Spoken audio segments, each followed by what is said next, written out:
Meus irmãos, a paz do Senhor Jesus a todos. Só arrumar esse no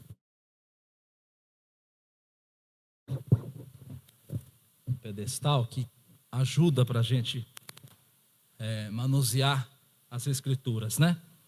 Eu convido os irmãos, por favor, a abrirem as suas Bíblias no Evangelho segundo escreveu João, no capítulo de número 5,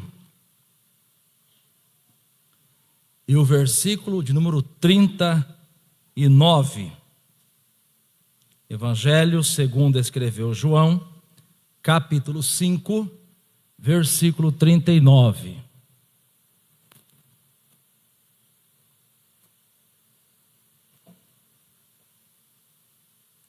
Desde já eu quero agradecer aos irmãos do som, da mídia. Tiago está ali no computador, os meninos da mídia. Que Deus abençoe a todos. Que Deus abençoe também os nossos irmãos que estão acompanhando este culto pelas redes sociais. Aonde você estiver, que a bênção de Deus te alcance para a glória do Senhor Jesus.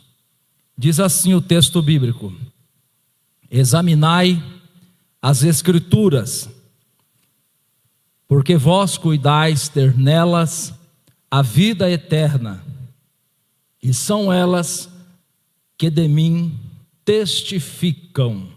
Podeis vos assentar, queridos irmãos. Louvado seja o Senhor, nosso Deus. Bem, irmãos, no domingo pela manhã, enquanto nós estávamos aqui estudando a lição da escola bíblica dominical, naquela ocasião, estava com os irmãos, passando a revista, lecionando a revista, né? Junto com os irmãos, meditando, estudando, enfim. Ao final da reunião, o pastor Ezequiel pediu que nós viéssemos a falar um pouquinho com os irmãos nesta oportunidade sobre as duas vertentes, né? Talvez as duas das mais conhecidas vertentes do movimento protestante, que é o calvinismo e o movimento do Jacó Armínio, né? E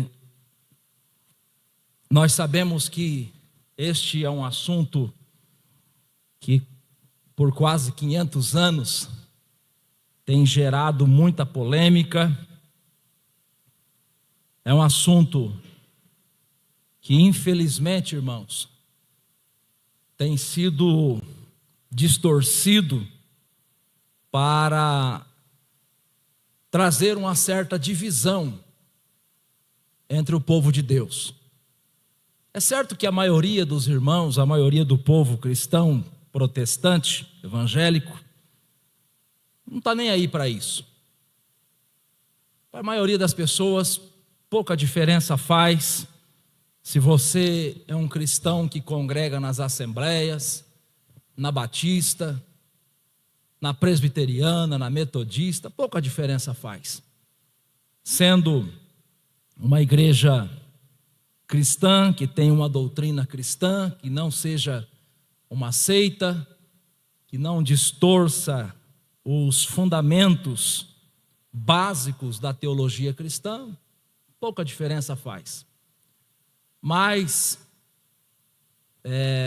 nos meios acadêmicos, nos meios dos estudiosos, e por que não dizer também nas redes sociais, tem existido aí um conflito, um embate, por que não dizer uma guerra entre esses dois movimentos, entre pessoas que infelizmente acabam se prendendo a esses dois movimentos, ao invés de se prender a Cristo e às Escrituras.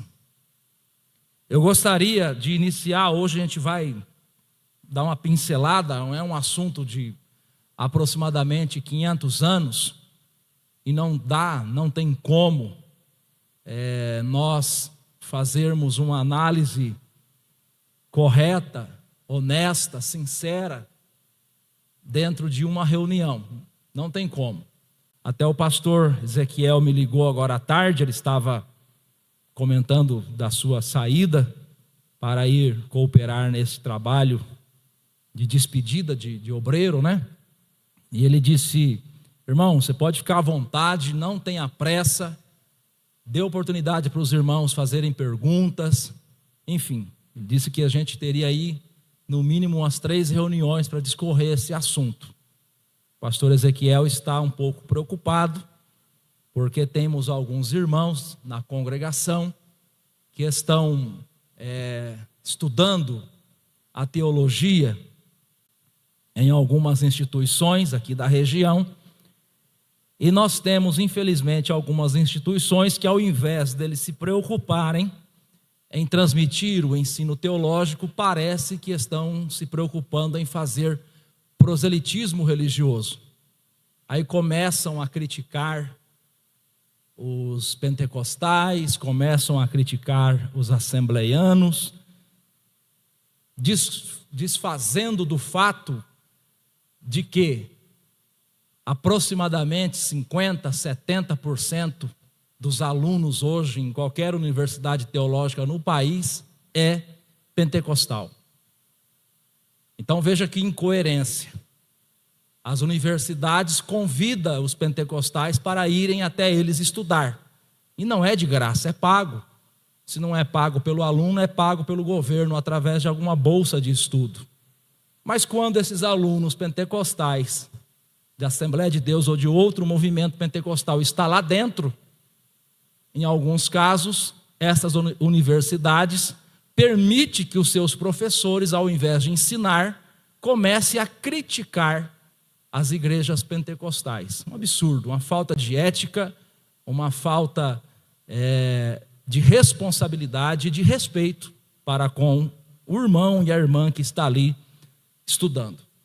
Olha, irmãos, nós temos assim muita firmeza e muita energia para combater os ensinamentos heréticos, para combater as heresias, inclusive aquelas heresias que surgem no nosso meio. Porque no meio assembleiano, no meio pentecostal, surge heresia. Mas nós temos que ter a firmeza e a energia necessária para combater essa peste, essa praga, que é a heresia. Não deixá-la crescer, prosperar. Mas nós também entendemos que nós temos que ter a responsabilidade e o respeito com os demais irmãos de outros ministérios. Eu digo aos irmãos, o Senhor Deus é conhecedor disso. Sempre que eu estou orando por um avivamento, sempre que eu estou orando para que Deus abençoe a sua igreja no Brasil e no mundo, eu nunca oro apenas pela Assembleia de Deus. Sempre oro pelos demais ministérios. Porque nós não podemos ser egoístas e achar que a salvação está na Assembleia, só nela. Nós não podemos ser egoístas e orar apenas pela igreja Assembleia e desejar que as outras vão de mal a pior, de maneira nenhuma. Nós sempre oramos pela igreja Assembleia, mas oramos também pelas demais, pelos irmãos batista, presbiterianos, Brasil para Cristo, quadrangular, metodista, enfim, por todos os ministérios. Queira Deus que todos os ministérios prosperem, que cresçam muito, que ganhem muitas almas para o Senhor Jesus.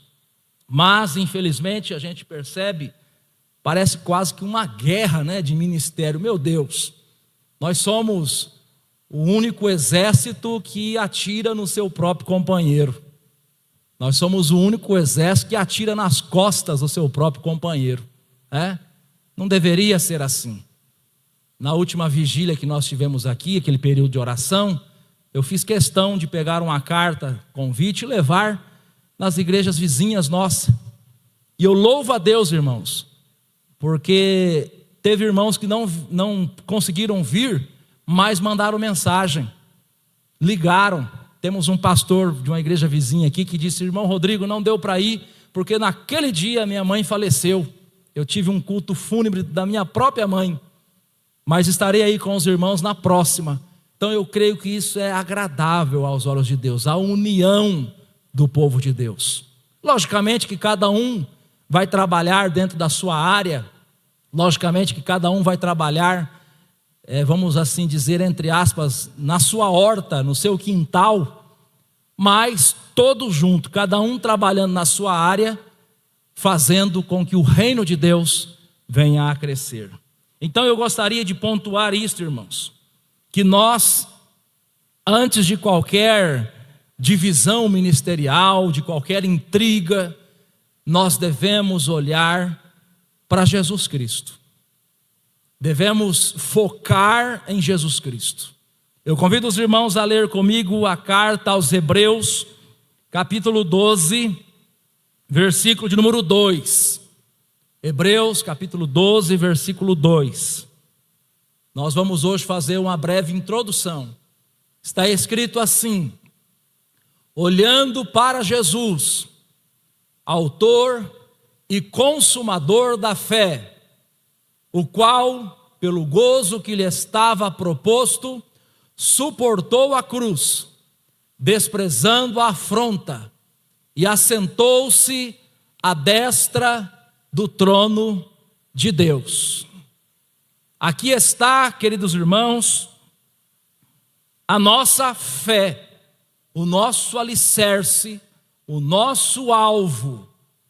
Nosso alvo, querido irmão, não é a placa da Assembleia de Deus. Nosso alvo, querido irmão, não é a teologia assembleiana, se é que existe. O nosso alvo é Jesus. Logicamente que nós servimos ao Senhor Jesus neste ministério. E enquanto estamos servindo neste ministério, nós iremos nos dedicar, nos esforçar, para que este ministério venha prosperar, venha crescer. Iremos também nos dedicar e nos esforçar para que este ministério venha zelar da boa doutrina bíblica. Mas não é a Assembleia de Deus, não é o movimento pentecostal assembleiano, não é os ensinamentos de Jacó Armínio que nos salva. O que nos salva é Jesus Cristo. Então nós tenhamos esta certeza, amamos este ministério. Deus sabe, irmãos, o quanto eu amo a Assembleia de Deus. Foi aqui que eu conheci Jesus. Eu tinha 7 para 8 anos, quando minha avó me levava aos cultos. E por vezes dormia debaixo do banco. Era menino, não conseguia esperar acabar o culto ou a vigília, dormia debaixo do banco. Eu amo este ministério. Eu desejo o bem para este ministério.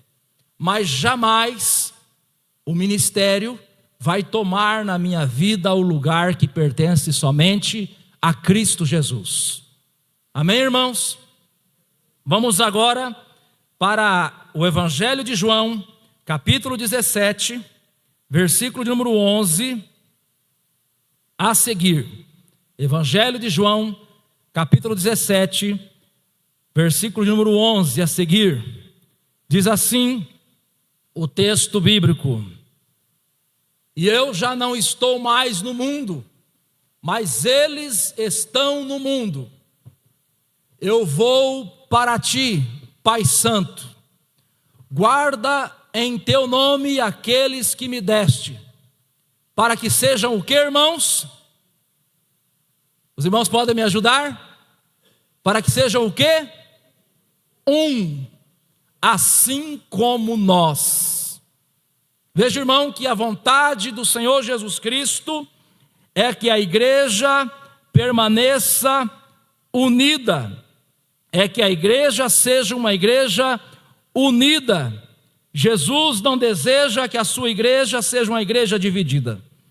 Jesus não deseja que o povo assembleiano, batista, metodista, esteja em guerra. com os presbiterianos. Não. Jesus deseja que o seu povo seja um povo unido. Louvado seja Deus. Porque a nossa união expressa a glória do nosso Senhor e Salvador Jesus Cristo. João ainda 17, neste mesmo capítulo, no versículo 23, está escrito assim: eu neles, e tu em mim, para que sejam perfeitos em unidade, e para que o mundo conheça que tu me enviaste a mim, e que os tens amado a eles como me tens amado a mim. Aleluia! Veja, irmãos, que o mundo conhece Jesus Cristo através da igreja, e através de uma igreja unida. Oh, aleluia! Imagine os irmãos, que bênção seria eu que amo tanto o país, que desejo o bem do país. Eu sei que os irmãos assim também desejam. Imagine os irmãos, que bênção seria o Brasil, ou seria para o Brasil, se verdadeiramente as igrejas tivessem uma unidade de espírito, uma unidade de propósito. Vamos evangelizar o Brasil, vamos ganhar almas, vamos protestar contra o mal, contra a iniquidade, contra a impiedade. Mas não. Às vezes a gente vê até debates sendo incentivados e estimulados. Virou moda agora, os irmãos sabem disso. Você sabia que nas redes sociais tem debate? Quem sabia de... Levanta a mão aí, debate teológico. Aí, ó, os irmãos estão a par. Coloca 2 debatedores, como se fosse um ringue, como se fosse uma arena. E ali um fica lutando contra o outro para ver quem tem o melhor argumento, a melhor persuasão, a melhor oratória. Coisa absurda, irmãos. Se fosse uma coisa sadia, saudável, mas não. Se fosse uma troca de conhecimento, louvado seja Deus. Mas não debates, como se fosse um debate político aí do mundo. 2 vertentes, 2 pessoas defendendo ideias opostas. Quando aquelas 2 pessoas e o mediador do debate, na verdade, deveriam estar evangelizando e ganhando almas para Cristo. Deus deseja que a sua igreja seja uma igreja unida. Unida, meus irmãos. E isso, irmãos, é um mal tão terrível.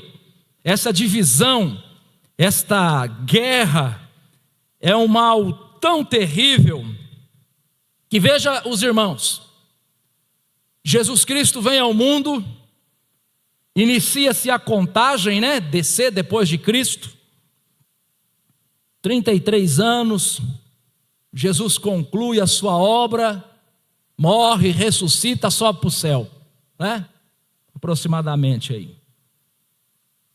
Mas já no ano 55, 56 depois de Cristo, já foi necessário o apóstolo Paulo escrever a sua primeira carta aos Coríntios. Preste atenção nisso, para você ver o que é o ser humano, como o ser humano gosta de confusão, como o ser humano é tendencioso, é fraco, é limitado. Passou-se aproximadamente 20 e poucos anos do surgimento da igreja, irmãos, e já Paulo é necessário escrever a sua primeira carta aos Coríntios. E aqui eu quero ler com os irmãos alguns versículos. Primeira carta de Paulo aos Coríntios, capítulo 3,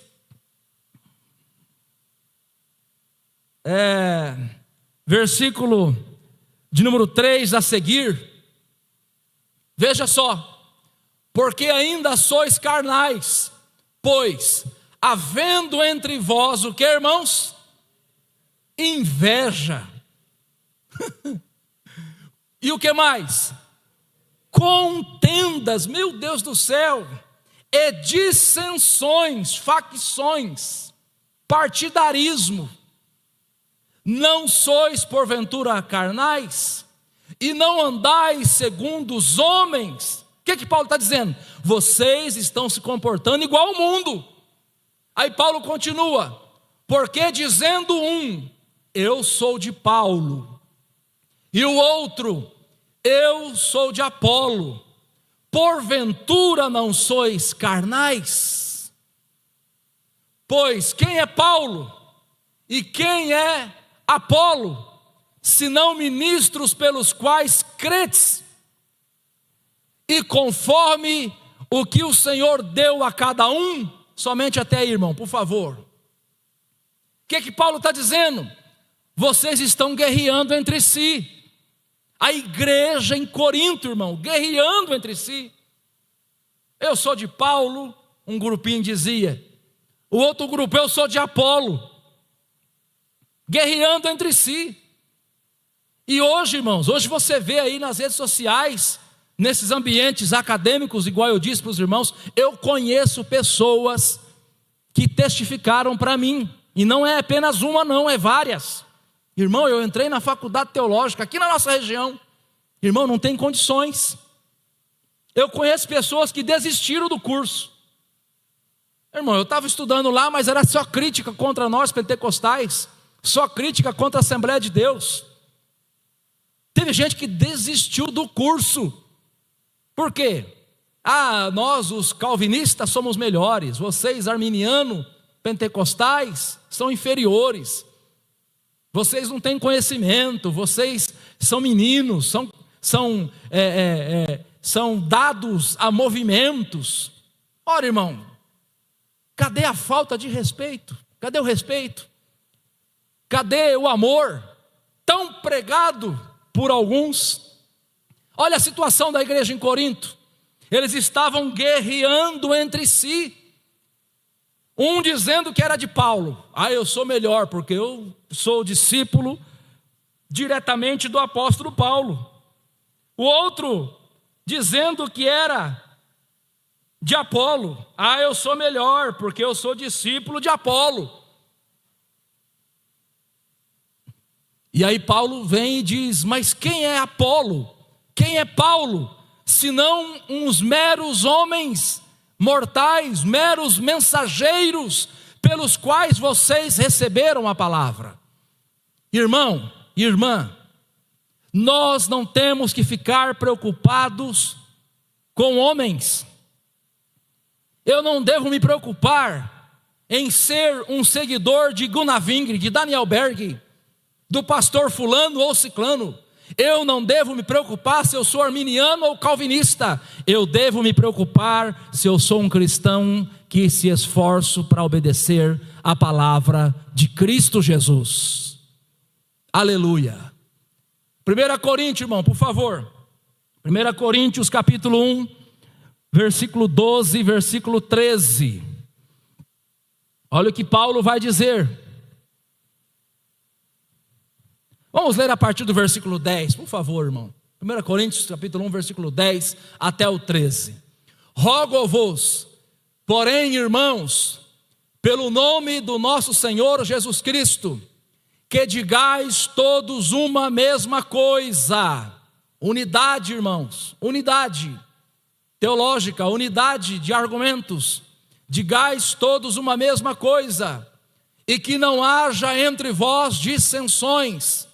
Antes, sejais unidos em um mesmo pensamento e em um mesmo parecer. Porque, a respeito de vós, irmãos meus, me foi comunicado pelos da família de Cloé, que há contenda entre vós. Quero dizer com isto, que cada um de vós diz: eu sou de Paulo, eu sou de Apolo, eu sou de Cefas, Pedro, né? E outro, eu sou de Cristo. Está Cristo dividido? Foi Paulo crucificado por vós? Ou foste vós batizados em nome de Paulo? Somente até aí, irmão. Veja, irmãos, o apóstolo Paulo, mais uma vez, ele vai reprimir este tipo de comportamento, facção, divisão entre o povo de Deus. Que Jesus nos ajude a não ter este comportamento no nosso coração. Nós servimos a Deus neste ministério, mas este ministério é apenas um barquinho dentre as muitas embarcações que estão percorrendo uma viagem a caminho do céu. Que o Senhor nosso Deus nos ajude a valorizar, sim, a nossa igreja, a nossa congregação, o local onde servimos ao Senhor, mas nunca desvalorizar, desprezar os irmãos de outros ministérios. Sempre procurar ter uma palavra de respeito para com os irmãos de outro ministério. Muito bem, vamos falar um pouquinho agora sobre estes dois líderes do passado, que foram o João Calvino e o Jacó Armínio, os dois grandes líderes do movimento protestante no passado.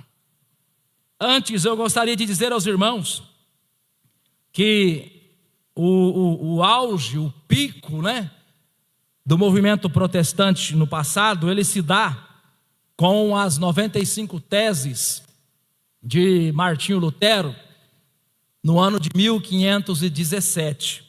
Veja, os irmãos, que o movimento protestante tem quase a mesma idade do descobrimento do nosso país, do Brasil, 1517.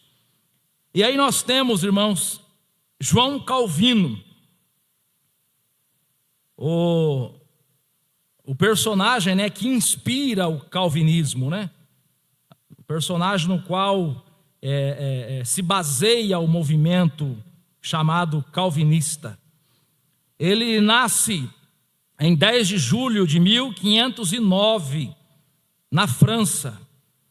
Porém, a maior parte do seu ministério vai acontecer na Suíça, países europeus. Ele vai falecer aos 54 anos, em 27 de maio de 1564. Então veja aí, irmãos, que João Calvino ele vai nascer aí poucos anos antes de Lutero fixar as 95 teses, iniciar ali de forma mais abrangente, mais claro, o movimento protestante. Já o Jacó Armínio, que é em quem se inspira o movimento arminiano, ele vai nascer na Holanda, países chamado Países Baixos, em 1560, e ele vai morrer em 1609, 16 de outubro de 1609. Ele vai morrer muito jovem ainda, aos seus 49 anos. Quais são as duas principais vertentes ou ponto de vista teológico desses dois líderes protestantes? Calvino, ele vai falar sobre a predestinação e a soberania de Deus. Predestinação e soberania de Deus. Já o Jacó Armínio, ele vai falar sobre a predestinação condicionada à resposta que o homem dá à graça de Deus.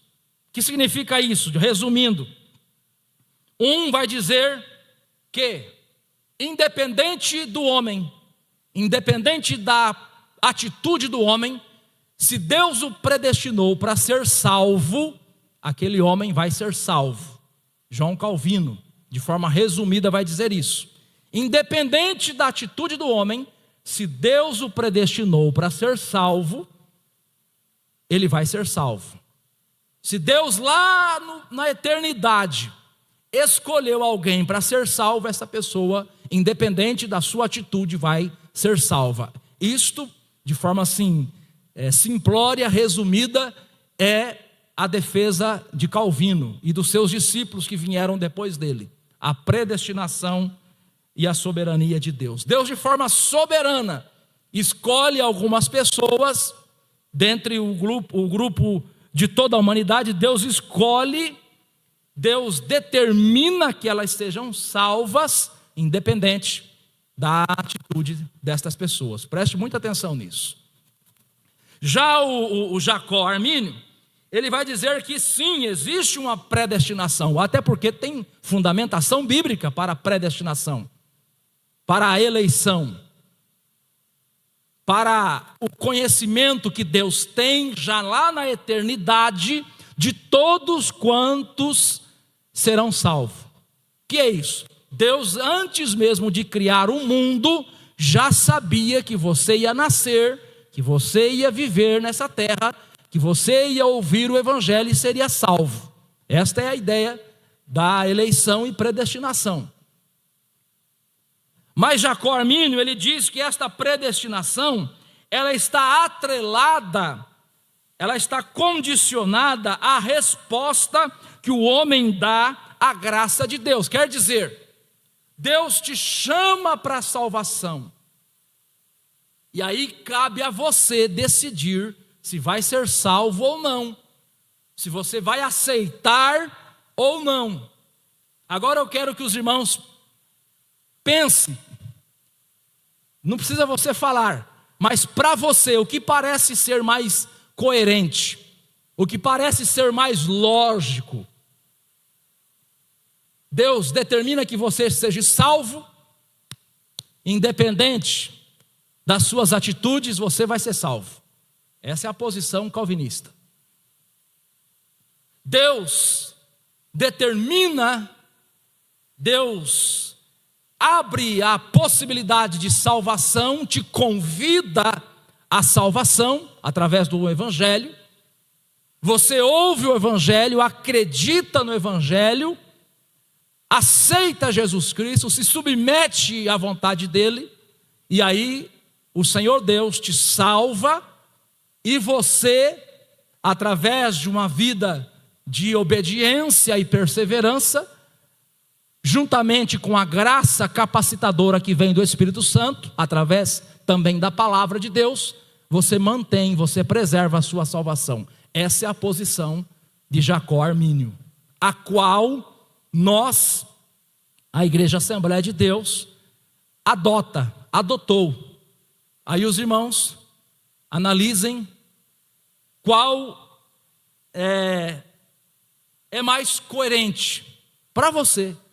Para os irmãos calvinistas, para os irmãos presbiterianos, para eles aquela posição é coerente.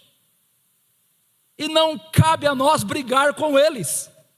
Glória a Deus, Deus abençoe os nossos irmãos, que eles permaneçam firmes, fiéis e que cheguem aos céus, em nome de Jesus Cristo. Para nós das Assembleias de Deus, nós cremos que o Senhor nosso Deus, através do seu Santo Espírito, da sua graça salvadora, faz com que o Evangelho chegue até nós, faz com que nós venhamos a ouvir a pregação da palavra. Nós ouvimos, quando nós ouvimos a pregação da palavra, o Espírito Santo trabalha, glória a Ele por isso, Ele trabalha para nos convencer do pecado, da justiça e do juízo, e gera em nosso coração a fé para ser salvo, porque sem fé é impossível ser salvo. Então, nós cremos que o Espírito Santo gera em nosso coração a fé, e aí é um trabalhar exclusivo de Deus. Nenhum homem gera em si mesmo fé, por isso que é um trabalhar exclusivo de Deus. Agora, uma vez salvos em Jesus, nós cremos que nós temos a participação no processo de santificação e manutenção da salvação. Os irmãos estão entendendo, irmãos? Eu até comentei com o pastor Ezequiel, é um assunto assim, sabe? É um assunto Bom, é um assunto teológico, né? É um assunto que não é aquele assunto, não é aquela mensagem que você está acostumado a ouvir nos cultos normais, né? Por favor, irmão, por favor. Essa questão de predestinação, que muita gente acredita, que muitos crentes estão embasados nela, há uma situação que me chama muita atenção. Conversando com uma pessoa dentro da minha casa, o ano passado, ele acredita na predestinação, como que uma vez salvo, salvo para sempre, não tem como perder a salvação. Fala, independentemente da vida que eu vou viver. Então eu acredito que essas pessoas estão andando no barco errado, porque essa predestinação que ele acredita, que uma vez que ele aceitou Jesus, ele não perde mais a salvação. Eu não posso acreditar nesse tipo de crença. Bom, os irmãos ouviram aí o comentário do nosso irmão cooperador Oriel. Existem aqueles que creem dessa forma dentro do movimento calvinista. Uma vez salvo, sempre salvo. Eles creem que o Senhor Deus, Ele preserva o salvo independente do que o salvo venha fazer. Por isso eles creem nessa questão de uma vez salvo, sempre salvo. É a doutrina da perseverança dos santos. Quer dizer, o Senhor Deus faz com que o servo cristão persevere, independente do que aquele servo cristão venha fazer. Preste atenção nisso. Veja o risco desse entendimento, dessa interpretação. Na visão nossa, tá? Na visão nossa. Existem inúmeros, dezenas, centenas de versículos bíblicos que nos mostra a necessidade de nós nos santificarmos e de nós perseverarmos na doutrina, na palavra de Deus. Um dos versículos mais conhecidos e citados do livro de Atos nos fala que os irmãos, eles perseveravam na doutrina dos apóstolos. Atos, capítulo de número 2 e versículo 42. Diz assim, que a igreja primitiva perseverava na doutrina dos apóstolos, na comunhão e no partir do pão e nas orações. Perseverança. Quando você pega Mateus, preste atenção nisso. Quando você pega Mateus, capítulo 24, versículo de número 13, Jesus vai dizer o seguinte: olha o que Jesus vai dizer, olha que a perseverança ali, ela é uma condicional, e ela é uma condicional que se aplica à pessoa humana, não a Deus. Não está escrito assim que aqueles que Deus fizer perseverar, mas está escrito que aquele que perseverar até o fim será salvo. Entende, irmãos? Então é bastante difícil para nós respeitamos, não vamos criar atrito, polêmica, confusão, nós respeitamos os nossos irmãos calvinistas, presbiteriano, mas para nós, mediante uma quantidade gigantesca de referências bíblicas, é difícil nós acreditarmos nessa questão de que uma vez salvo, sempre salvo. Até porque, veja bem, coloca para nós aí por favor, irmão Tiago, o livro de Salmos, de número 51. Bem, o Salmo 51, o contexto dele é o pecado de adultério de Davi. Davi adulterou, mandou matar Urias, o marido legítimo da mulher com quem ele adulterou, cometeu crimes terríveis. E Davi era um servo de Deus. Mas, como aplicar essa doutrina de uma vez salvo, sempre salvo, por exemplo, no contexto de Davi? Como aplicar? Como eu vou dizer para uma pessoa que tem pelo menos 2 ou 3 neurônios, que consegue raciocinar, que um homem que comete adultério com uma mulher, engravida ela, quando ela fica grávida, para esconder o crime, ele manda matar o marido dela? Como eu vou explicar para uma pessoa que este homem está salvo? Agora eu pergunto para os irmãos me ajudem no raciocínio. Se naquele momento que Davi comete o adultério, manda matar a mulher, se Davi morre, para onde ele ia? Para onde ele ia, irmãos? Com o conhecimento que nós temos das Escrituras, nós podemos afirmar que ele ia para o inferno? Naquela situação? Aí Davi no Salmo 51, ele clama por misericórdia. Veja que ele teve que ter uma atitude. Ele clama por misericórdia dizendo, olha aí o Salmo 51 versículo 1, tem misericórdia de mim, ó Deus, segundo a tua benignidade, apaga as minhas transgressões, segundo a multidão das tuas misericórdias. Agora coloque para nós, por favor, irmão Tiago, o versículo 11 e o versículo 12. Não me lance fora da tua presença, e não retires de mim o teu Espírito Santo.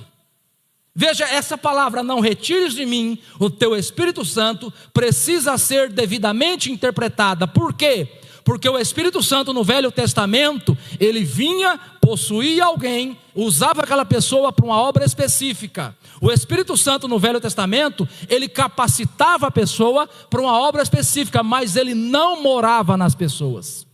O Espírito Santo só passa a morar nas pessoas após a morte e ressurreição do nosso Senhor e Salvador Jesus Cristo. Quando o Senhor Jesus, ele ressuscita e ele aparece para os seus discípulos, no capítulo de número 20 do Evangelho de João, versículo de número 22, ele diz aos seus discípulos que ele assopra sobre os discípulos e diz, recebei o Espírito Santo.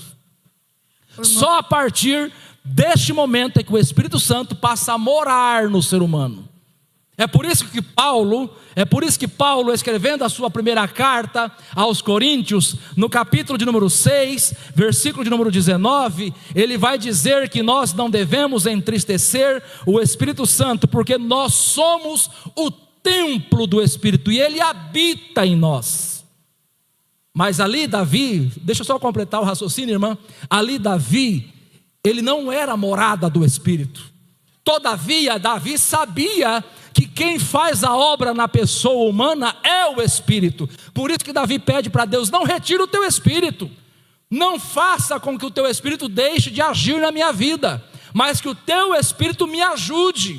E aí, só para me completar o raciocínio, irmã, Salmo 51, versículo de número 11, ele diz assim, ó, não me lances fora da tua presença, não retires de mim o teu Espírito Santo. Versículo 12, torna a dar-me a alegria da tua salvação. O que Davi está dizendo? Eu perdi a minha salvação.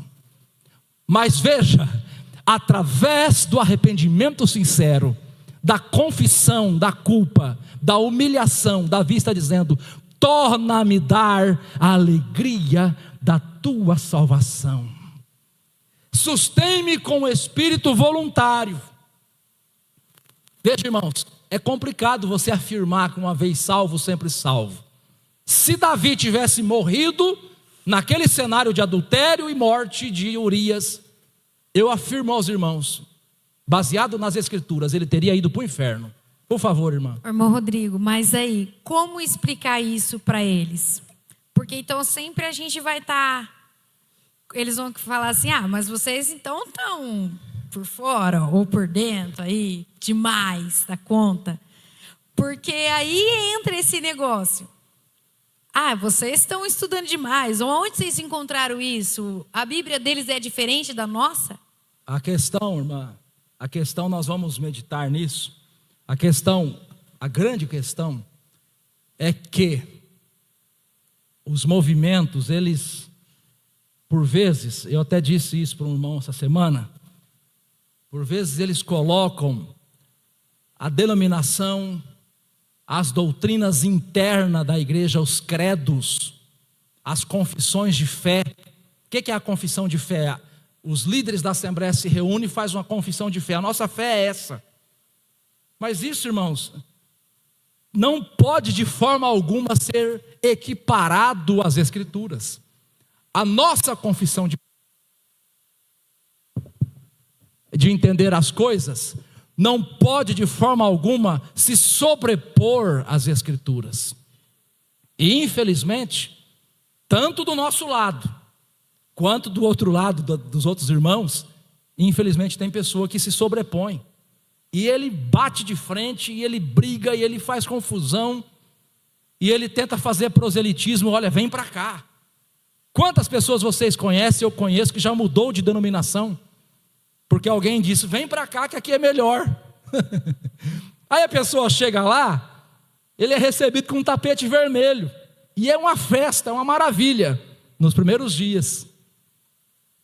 Dali uns dias, irmão, a pessoa começa a ver que os erros, os problemas tem em todo lugar. Os defeitos e imperfeições tem em todo lugar. Porque o ser humano é inclinado ao erro, à imperfeição. Perfeito só é Cristo, por isso que a Bíblia nos manda olhar para Cristo. Mas veja, eu estou expondo aos irmãos, e nós vamos, não hoje, né, já está na hora de terminar, nós vamos permitir Deus analisar, estudar com carinho, com respeito, a doutrina calvinista. E vamos ver que temos pontos em comum, e são muitos, mais são os pontos em comum que nos unem do que os pontos que nos dividem. Muito mais, né? Agora, nós precisamos conhecer a doutrina bíblica sobre a qual estamos firmados. Para quê? Para fazer a defesa da nossa fé, para principalmente ensinar a palavra de Deus para aqueles que não conhecem ao Senhor. Você quer ver uma coisa? Me vem na memória. Ô irmão Tiago, coloca o versículo 13, por favor, dessa mesma passagem aí. Olha porque é importante, irmão. Olha o que Davi diz: Senhor, após o Senhor me perdoar, tornar-me da alegria da salvação. Olha o que Davi diz: então ensinarei aos transgressores os teus caminhos, e os pecadores a ti se converterão. Este é o nosso propósito. O que Davi está dizendo aqui? Se o Senhor me dá a alegria da salvação de novo, eu vou testemunhar, eu vou falar da tua grandeza, da tua bondade, vou ensinar a tua palavra, e vou dizer o que o Senhor fez na minha vida, me perdoou, me deu uma segunda chance, e as pessoas vão ouvir e vão se arrepender. Este é o propósito da igreja, querido irmão: ganhar almas para o reino de Deus. Por favor, se coloque de pé. Nós iremos fazer uma oração, e depois eu vou pedir para o presbítero Rufino implementar a bênção apostólica. Tá? O horário venceu, e é terça-feira, está todo mundo aí cansado, né? Hoje foi um dia puxado, hein? Ontem também, para mim, foi bem puxado. E calor também, né? O calor contribui para o cansaço aumentar, né? E os irmãos vão voltar para os seus lares, e o Senhor Deus vai dar uma ótima noite de descanso a todos. E permitindo Deus, na próxima semana, ou em outra oportunidade, nós iremos continuar estudando. Olha, irmão, é estudo, tá? Como eu disse, não é pregação, é estudo. Vamos comparar ponto a ponto. E não é para nós nos armar para a rivalidade, não. É para nós conhecer melhor aquilo que nós acreditamos, né? Que bom seria que os cultos de ensino tivessem uma boa frequência, né? Eu até defendo, isso é algo particular meu, tá? Eu até defendo que culto de ceia nós deveríamos cantar menos e estudar mais a palavra, principalmente culto de ceia. 1 hino da harpa, 2 para tirar a oferta, palavra,